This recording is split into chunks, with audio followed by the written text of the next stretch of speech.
La luna vino a la fragua con su polizón de nardos. El niño la mira, mira, el niño la está mirando. En el aire conmovido mueve la luna sus brazos y enseña, lúbrica y pura, sus senos de duro estaño. Huye luna, luna, luna. Si vinieran los gitanos harían con tu corazón collares y anillos blancos. Niño, déjame que baile. Cuando vengan los gitanos te encontrarán sobre el yunque con los ojillos cerrados. Huye luna, luna, que ya siento sus caballos. Niño, déjame, no pises mi blancor albinodado. El jinete se acercaba tocando el tambor del liano. Dentro de la fragua el niño tiene los ojos cerrados. Por el olivar venían, bronce y sueño, los gitanos, las cabezas levantadas y los ojos entornados. ¿Cómo canta la zumaya? ¡Ay! ¿Cómo canta en el árbol? Por el cielo va la luna con un niño de la mano. Dentro de la fragua lloran dando gritos los gitanos. El aire la vela, vela, el aire la está velando.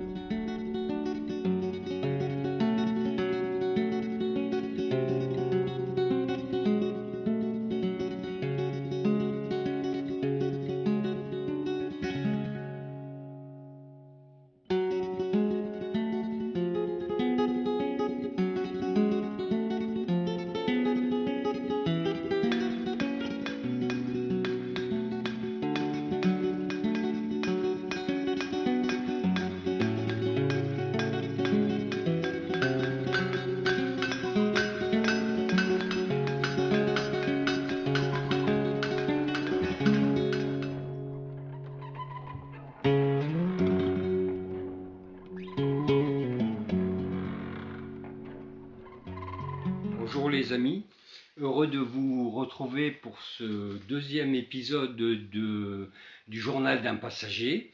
Alors vous venez de voir en fait la dernière séquence du dernier long métrage que j'ai tourné, donc c'était en 2010 et après cela j'ai rencontré de graves problèmes de santé dont je vous reparlerai plus tard avec leurs conséquences et comment ça a bouleversé ma vie. Mais pour le moment on n'est pas là, alors, simplement pour l'anecdote entre guillemets. Eh bien quand je tournais ce dernier film, j'étais déjà malade et j'ai quand même terminé ce film à la toute fin de l'année 2010, en sachant que quelques jours plus tard, j'allais me retrouver, en imaginant que quelques jours plus tard, j'allais me retrouver à l'hôpital, hospitalisé, je ne rentre pas dans les détails. Donc ce dernier film, cette dernière séquence, vous avez remarqué, il n'y a pas de sous-titrage et le texte off est en espagnol. Alors c'est en fait un poème du poète espagnol Federico García Lorca, qui, alors si vous ne connaissez pas ce poète, qui est natif Grenade, s'appelle la ville Grenade, donc en Andalousie, et en 1936, donc il va être arrêté, c'est le début de la guerre d'Espagne, il va être arrêté par les milices franquistes et il va être exécuté en fait. Et on n'a jamais retrouvé son corps, aujourd'hui même encore on n'a toujours pas retrouvé, et donc qui était évidemment lui républicain. Il était contre les milices, le franquisme, qui après va bloquer l'Espagne jusqu'en 1970, puisque je crois que le général Franco va occuper le pouvoir en présidentiel en Espagne jusqu'en 1970. Bon, enfin, je ferme cette parenthèse historique, mais c'était l'un des grands poètes euh, modernes espagnol. Dans la séquence, moi j'ai délibérément choisi de ne pas sous-titrer le poème parce que je ne voulais pas que le spectateur en fait ait la partie gauche de son cerveau, celle qui rationalise, celle qui va chercher à comprendre, à avoir des explications. Je ne voulais pas qu'elle soit sollicitée. Alors évidemment, si vous connaissez la langue espagnole couramment, vous allez tout comprendre. Mais je vais quand même, donc moi ce que je voulais, c'était créer autant au niveau de l'image que du son, donc du poème, une ambiance poétique.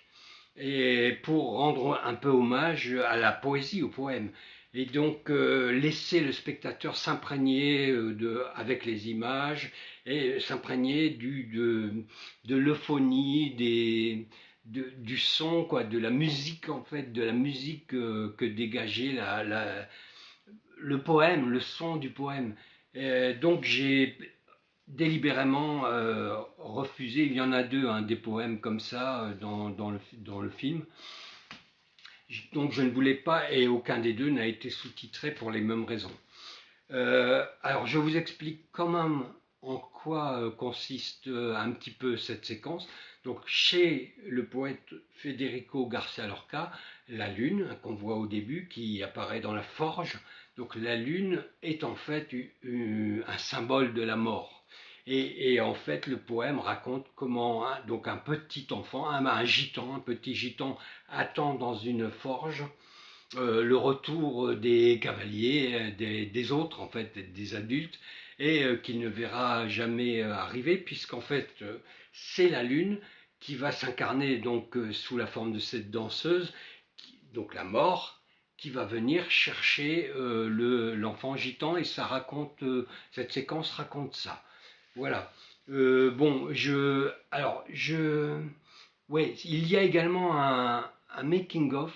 Alors, je vous mettrai en dessous, en description, un lien vers euh, l'extrait de ce making of où l'on voit l'équipe au travail en train de préparer le tournage de cette séquence. Donc vous allez voir, hein, nous sommes dans le cinéma indépendant, pas du tout dans les grosses productions où les making-of font partie en fait du marketing et servent surtout à vendre le film. Non, ici c'est complètement différent, c'est une petite équipe et c'est filmé un peu, c'est comment dire, c'est filmé un peu à la manière des documentaristes. Je vais peut-être pas rentrer dans les détails, mais comme des gens comme Johan van der Kuken, par exemple. Donc sans commentaire, on ne voit uniquement que les gens, l'équipe au travail, c'est tout. Voilà, bon, j'espère qu'en tout cas, si vous avez des questions à me poser euh, sur, euh, sur ce film et sur ce que j'ai pu faire en cinéma, de toute façon j'y reviendrai, je vous en parlerai ultérieurement au fur et à mesure. Mais dites-moi, c'est important, dites-moi ce que vous pensez de cette séquence aussi, ça m'intéresse. Bon, parce que ça remonte quand même à très loin, hein, nous sommes en 2025. Moi, j'ai terminé mon tournage fin 2010, donc ça fait 15 ans. Donc le film n'a pas bénéficié, surtout que je suis tombé gravement malade juste après, n'a pas béné... Nous avons organisé une avant-première, c'était en avril 2011, mais bon, je vais pas trop rentrer dans les détails aujourd'hui, mais voilà, donc c'était très bien comme avant-première, sauf que, comment dire, bon, la salle était pleine, tout ça, mais moi j'étais malade déjà, j'étais sorti de l'hôpital, j'avais un traitement très très fatigant, très dur. Je vous parlerai après, hein. Dans le prochain épisode, je ferai un petit numéro consacré à la maladie que j'ai, pas simplement bien sûr, mais essentiellement à ça, pour que vous compreniez bien de quoi il s'agit, même si aujourd'hui, bon, c'est une maladie qui est un peu plus connue que quand j'étais diagnostiqué. Mais je ferme la parenthèse, sinon ça va être trop long, hein, et je reste toujours dans le format des 10-15 minutes. Donc, eh bien, dites-moi, en tout cas pour moi, j'étais le jour de cette avant-première, donc il y avait après le tournage, donc la projection s'est extrêmement bien passée. Nous avions aussi organisé un question-réponse avec le public après la projection du film, et donc avec le comédien principal, j'y étais aussi, mais au fond de moi, comment dire, j'avais le pressentiment que c'était le dernier film que je tournais, et là aussi ça aura beaucoup d'importance pour la suite, et comme vous le verrez si vous suivez ce journal régulièrement au fil de, de ces, euh, de ces évolutions. Voilà, donc je tenais à vous montrer, à mettre cet extrait euh, avant. Pourquoi? Et là, on rejoint un peu la démarche globale du journal, parce qu'en fait, j'en avais parlé dans le premier, il y a deux grandes choses. Je croyais que ma vie était sur les rails, quoi. C'était bon. Et donc, il y a eu, eh bien, en fait, la maladie, elle a tout cassé, elle a mis un terme à tout. Et donc, j'avais des perspectives professionnelles qui étaient quasi assurées. Je n'attendais plus que le départ en retraite d'un professeur de cinéma, et j'avais tout ce qu'il fallait cette fois, hein. J'avais parlé des problèmes de l'accroche avec l'enseignement à l'étranger la dernière fois, mais cette fois j'avais tout ce qu'il fallait, tous les soutiens qu'il fallait, et l'année où j'aurais pu avoir ce poste en cinéma, à savoir, quand je dis poste en cinéma, enseignant en cinéma, je ne veux pas dire poste de lettres avec une option cinéma, ce qui est beaucoup plus courant. Je veux dire vraiment on travaille sur le cinéma. Et au moment où bien j'aurais pu avoir ce poste, paf, le choc, la maladie qui a fait que j'ai décidé finalement de ne même pas postuler, parce que je me voyais pas, je me voyais pas prendre en charge ce poste, surtout que moi, étant grand fan de cinéma, je me serais investi, ce qui aurait aggravé la maladie, mais nous en reparlerons. Alors, je vois que là, il est temps, donc je termine ce passage, mais dites-moi en commentaire, hein, ce que vous pensez de cet extrait. Si vous avez vu le making-of, je vous incite à le voir. C'est un extrait qui dure 10-11 minutes, je ne sais plus exactement, mais c'est pas plus. Donc, et qui montre notre équipe, hein, au travail et la préparation de cette séquence. Et donc, on est dans le domaine du film indépendant, hein, c'est pas du tout du making-of à vocation commerciale, promotionnelle. Donc, non, là, on filme, il n'y a pas de commentaires, on filme les gens qui travaillent, et on voit les échanges qu'ils ont, quoi, et la préparation du plateau. Voilà, donc je clôt là pour cette première partie. Alors j'envisage dans le prochain numéro, donc dans le troisième épisode, de revenir un peu sur cette maladie. Bon, même si j'ai déjà eu l'occasion de donner son nom, mais pour que vous compreniez bien de quoi il s'agit et en quoi c'est vraiment rédhibitoire pour beaucoup de choses, mais qu'il y a d'autres voies qui peuvent s'ouvrir. Mais ça, c'est un autre sujet, ça viendra en son temps. Alors, avant qu'on termine, je voulais également vous reparler donc du roman Une saison au Cambodge, hein. La dernière fois, je ne l'avais pas terminé, j'en avais lu que la moitié, et je voudrais vous apporter quelques informations supplémentaires sur ce roman. D'abord sur la narration elle-même. C'est un roman extrêmement entraînant, euh, presque addictif dans le sens où l'auteur a choisi en fait de raconter l'histoire. Et ça, je ne l'avais pas encore vraiment vu quand je n'avais lu que la moitié, quand je vous en ai parlé. En fait, l'auteur, il a choisi de raconter l'histoire en suivant donc d'abord le personnage du professeur d'anglais à qui on vole tout son argent, son passeport et tout, et qui se retrouve au Cambodge. Et à partir de là, il va commencer à essayer de survivre au Cambodge, si on peut dire, et il va rencontrer donc un certain nombre de personnages. Et justement, la construction du récit, c'est que euh, on va suivre, en fait, lui rencontre un ou deux personnages, et puis le récit va nous amener, donc on va changer de point de vue, on va suivre un peu comme dans le film, je ne sais pas si vous connaissez ce film, Winchester 73, où en fait on suit non pas des personnages principaux, mais on suit le fusil, la Winchester 73, qui passe de main en main. Et bien là, c'est un peu le même principe.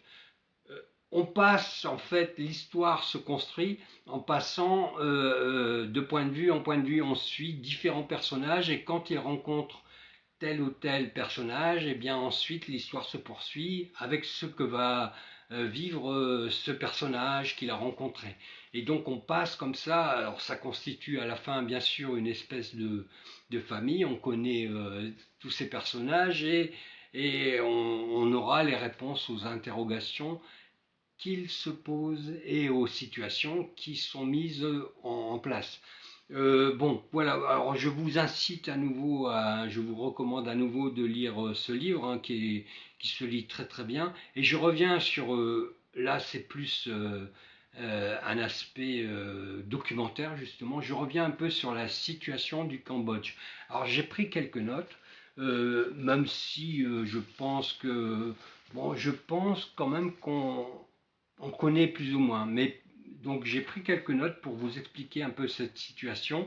Donc le roman, lui, se déroule dans le Cambodge contemporain, mais, et je vous avais dit, c'est le Cambodge post-Pol Pot.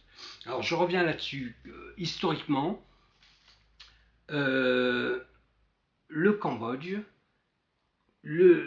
avec la France, donc la France a colonisé le Cambodge, hein, en fait en 1863, un accord de protectorat va être signé entre la France et le Cambodge, et donc le Cambodge, le Vietnam, le Laos, ces trois pays vont former ce qu'on appelle l'Indochine. L'Indochine qui va être suivi après 1900, donc c'est la décolonisation commence dans les années 50.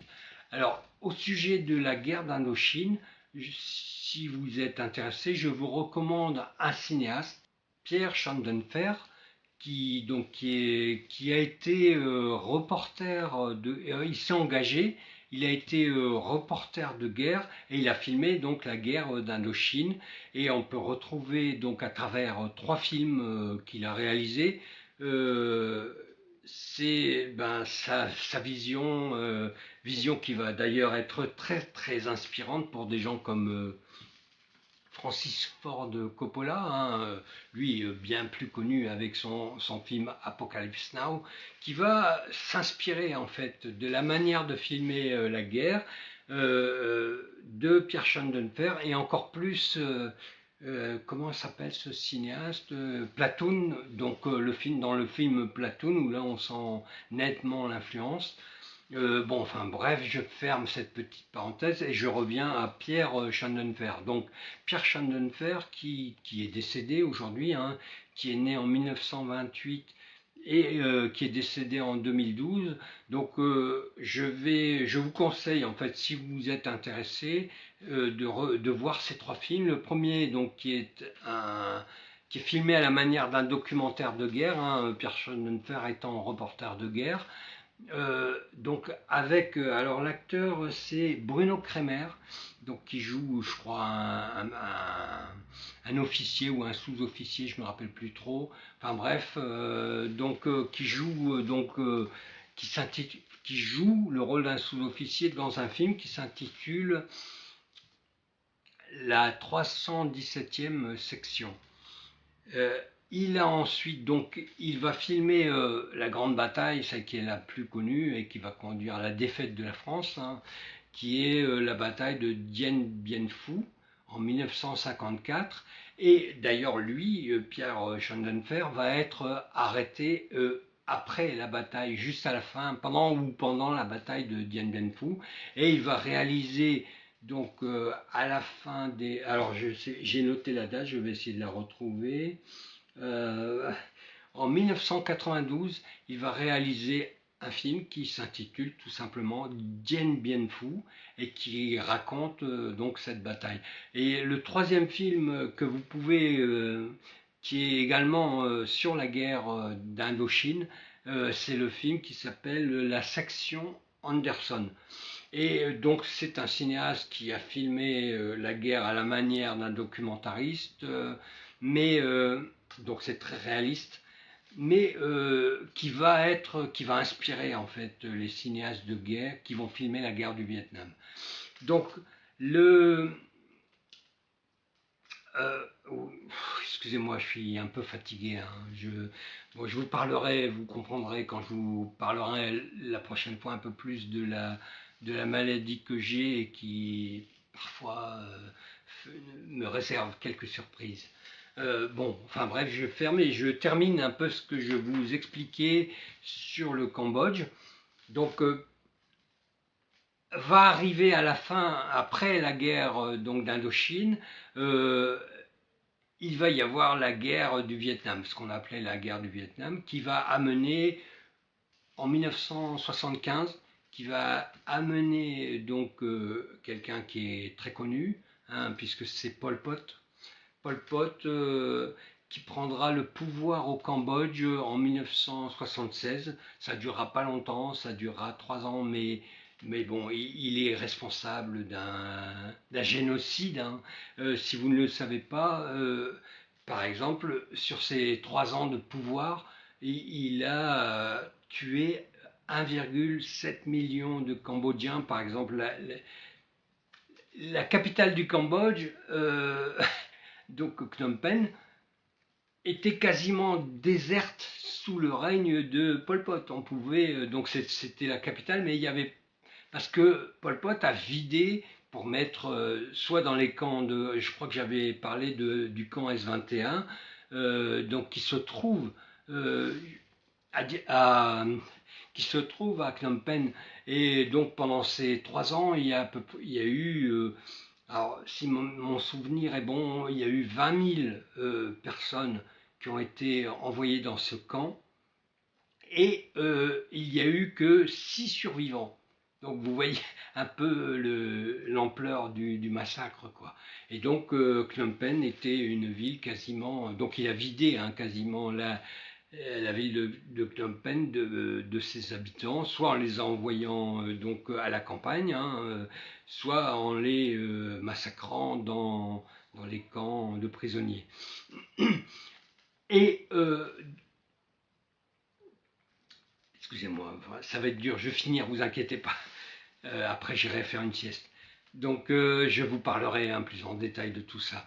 Donc, à la fin des années 70, après Pol Pot, alors il faut savoir qu'aujourd'hui, la population cambodgienne, c'est à peu près 20 millions d'habitants.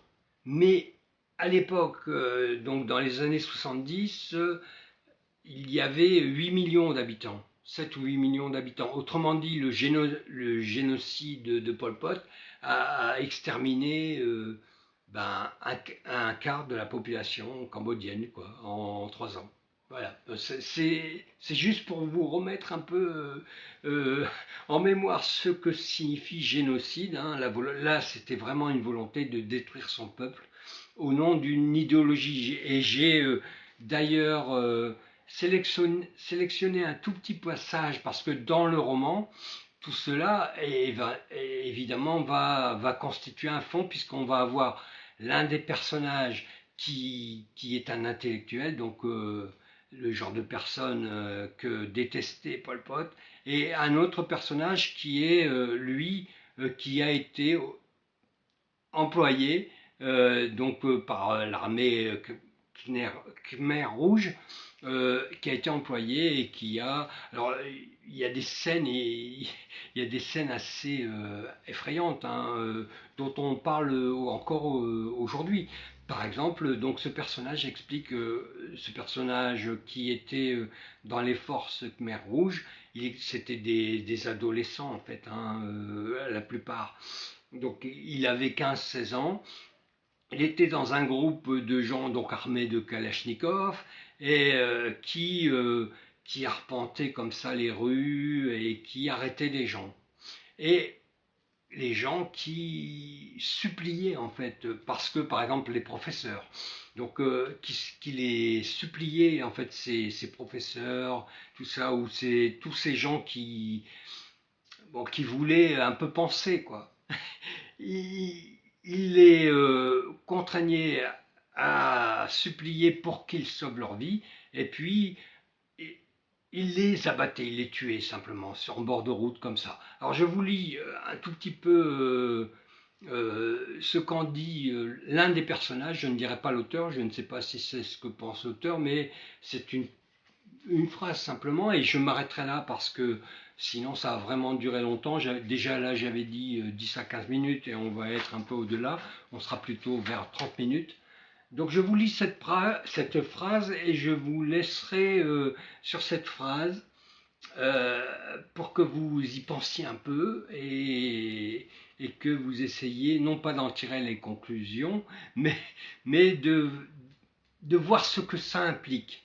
Et d'autant plus aujourd'hui, même maintenant j'ai envie de dire. Alors voilà, je vous lis cette phrase. Donc ce personnage qui parle de cette guerre, de cette période de Khmer Rouge, et voilà ce qu'il dit. Mais ça ne venait pas de nous. Donc pas de nous, le peuple khmer, le peuple cambodgien. Ça ne venait pas de nous, c'était des expérimentations très européennes. Massacrer des êtres humains afin de faire vivre des idées, c'est un comportement singulièrement occidental. Je m'arrête là, parce que là, il faut que j'aille me coucher, et j'espère que vous ne m'en voudrez pas trop, parce que j'ai tenu quand même à le faire, et peut-être aussi que c'est intéressant. J'ai hésité, en fait, j'ai tourné plusieurs fois, mais c'était jamais aussi... C'était toujours pareil, hein, donc j'ai tenu à monter ce deuxième épisode tel quel, avec mes hésitations, mes difficultés à parler. Bon, ça fait partie aussi de la maladie, hein, c'est l'un des effets possibles, pour que dans le prochain épisode, vous ayez en mémoire, parce que là, la prochaine fois, je vous parlerai un peu plus en termes médicaux. Je ne suis pas un médecin, mais pour que vous compreniez mieux cette maladie. Et que vous, là aussi, vous vous disiez, oui, je crois qu'on en avait parlé avec Gilles, lui aussi est très malade. On en avait parlé avec Gilles dans le dernier coin des bavards. Hein, donc vous allez comprendre que pour nous, c'est vraiment, c'est pas facile, quoi. Et même souvent, je me dis, ça serait tellement plus simple de ne rien tourner, de ne pas construire ça. Mais quel sens ça aurait, quoi. Voilà, donc j'ai choisi de souffrir un peu pour vous. Et maintenant, je vous dis à bientôt.